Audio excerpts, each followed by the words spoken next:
Ito mga kogs, itong balita mga kogs, dito mo talaga malalaman na hindi dapat pagkatiwalaan ng mga ang mainstream media, no? Especially itong GMA, di ba?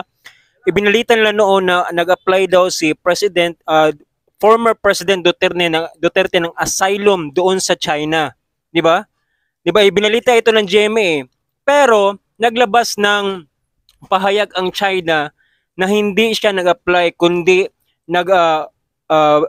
vacation trip lang yung pagpunta ni Pangulong Duterte doon. So ano ito? Ano na naman ito, GMA? Ha? Ano na naman ito?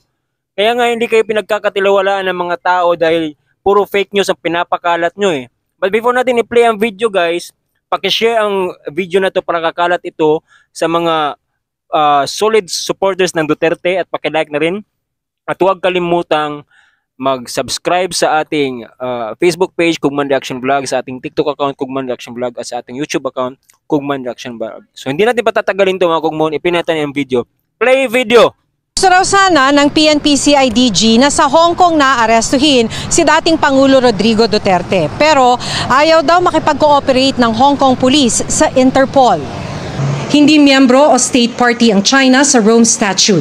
Para mamonitor ang galaw ni Duterte habang nasa Hong Kong, binuntutan siya ng 4 na CIDG agents hanggang noong March 11 nang lumipad pa uwi ang dating Pangulo.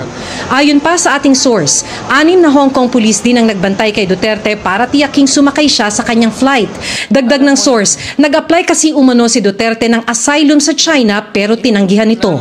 Sabi pa ng source, 5 ang confirmed booking noon ni Duterte pabalik ng Pilipinas.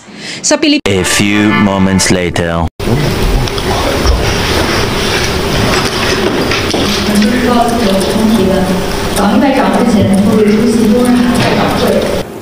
我愿特别指出，杜特尔特先生赴香港系私人度假行程，中方从未收到所谓杜特尔特前总统及其家人向中国政府寻求庇护的申请。对于某些无中生有或别有用心的所谓知情人士透露，希望媒体朋友们认真甄别，切勿轻信。